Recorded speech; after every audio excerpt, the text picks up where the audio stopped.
آج کا یہ تاریخ ساز دن، جس کو جشن جمہوریت کے طور پر ہر سال پورے ملک میں منایا جاتا ہے، یہ ہم ہندوستانیوں کے لیے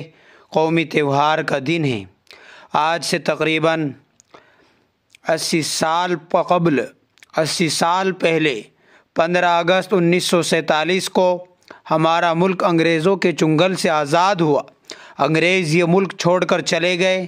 لیکن چونکہ ابھی ہندوستان کا کوئی آئین مرتب نہیں ہوا تھا، اس لیے آزادی کے بعد بھی کچھ دنوں تک انگریزوں کے آئین کے مطابق ہی ملک کا نظام چلتا رہا۔ لیکن جلد ہی اس وقت کے ہمارے جو قومی رہنما تھے، ان لوگوں نے آپسی صلاح و مشورہ سے ڈاکٹر بھیم راؤ امبیڈکر کی قیادت میں ایک قانون ساز کمیٹی بنائی، اور اس کمیٹی نے 2 سال 11 مہینے کی انتہائی کوشش کے بعد قانون ہند کو مرتب کیا، اور 26 جنوری 1950 کو اس قانون کی ایک کاپی پارلیمنٹ، قانون ساز اسمبلی اور عدلیہ کو سونپ دی گئی۔ اب ملک کا نظام اسی قائن اور اسی آئین اور اسی رول اور اسی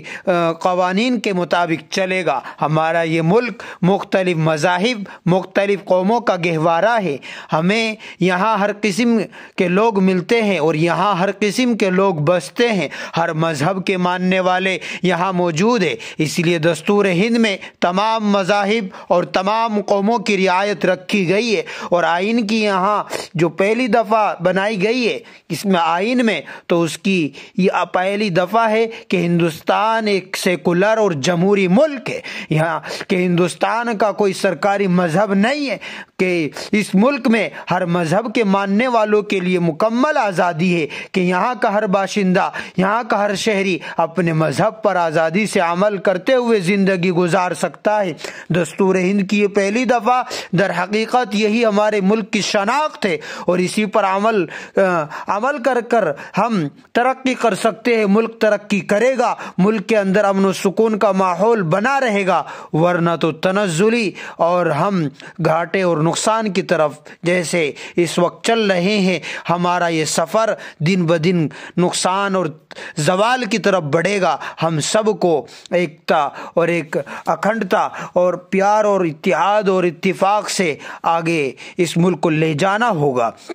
علامہ اقبال کا یہ شعر مجھے یاد آ رہا ہے، بس بات ختم کیے دیتا ہوں کہ مذہب نہیں سکھاتا آپس میں بیر رکھنا، مذہب نہیں سکھاتا آپس میں بیر رکھنا، ہندی ہے ہم وطن ہندوستان ہمارا۔ اللہ تبارک و تعالیٰ سے دعا ہے کہ یوم جمہوریہ کے اس موقع پر ہم اپنے ان شہداء کو جنہوں نے ہمیں آج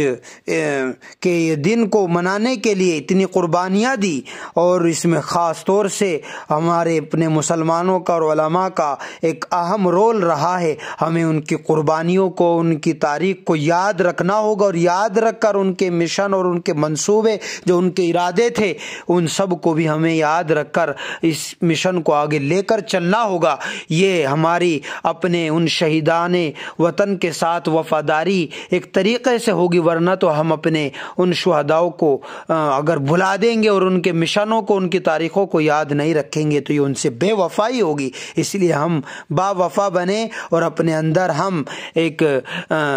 طریقے سے پورا ہم اپنے اندر ایک اسلامی ماحول، صرف ہمارا نام اسلام والا نہ ہو کہ ہم مسلمان ہیں، بلکہ ہماری زندگی، اوڑھنا بچھونا سب وہ اسلامی ہو۔ اسی آزادی کی تحریک میں حضرت مولانا حسین احمد مدنی جیل میں چلے گئے، اور آپ کے ساتھ ایک پنڈت بھی وہ جیل میں چلے گئے، اور جس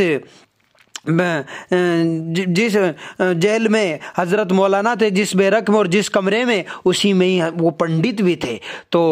ساتھ میں رہتے ہوئے 1-2 دن بعد پنڈت جی نے 1-2 دن تو حضرت مولانا حسین احمد مدنی کے ساتھ گزارے، لیکن بعد میں جیلر سے چپکے سے اپنا کمرہ بدلوا لیا، دوسرے کمرے میں شفٹ ہو گئے، دوسرے بیرک میں شفٹ ہو گئے۔ تو حضرت مولانا کو پتہ چلا، مولانا مدنی نے ان سے جا کر پوچھا کہ کیا آپ کو مجھ سے کوئی تکلیف پہنچی ہے؟ تو حضرت نے اس طریقے سے جب ان سے پوچھا تو پنڈت جی شروع میں تو ہنسے مسکرائے، لیکن انہوں نے کہا کہ نہیں، مجھے آپ سے کوئی تکلیف نہیں پہنچی، بلکہ بس میں تو اس لیے آ گیا ہوں، آپ سے جدائی اس لیے میں نے کی کہ اگر میں اور بھی آپ کے ساتھ رہا تو پھر مجھے بھی مسلمان بننا پڑے گا۔ آپ کا اوڑھنا بچھونا، آپ کا رہن سہن وہ اتنا اچھا مجھے لگا کہ اگر میں اس کو دیکھتا رہا اور آپ کے ساتھ رہتا رہا تو مجھ کو بھی آپ ہی والا رویہ اور آپ ہی والا مذہب اختیار کرنا پڑے گا۔ یہ تھے سچے اور حقیقی مسلم اور مسلمان۔ آج ہم سب کو بھی اسی طریقے سے اپنے اندر حقیقی معنی میں اسلام والی زندگی پیدا کرنے کی ضرورت ہے۔ اللہ تبارک و تعالی ہمیں صحیح اور سچا اور حقیقی مسلمان بنائے۔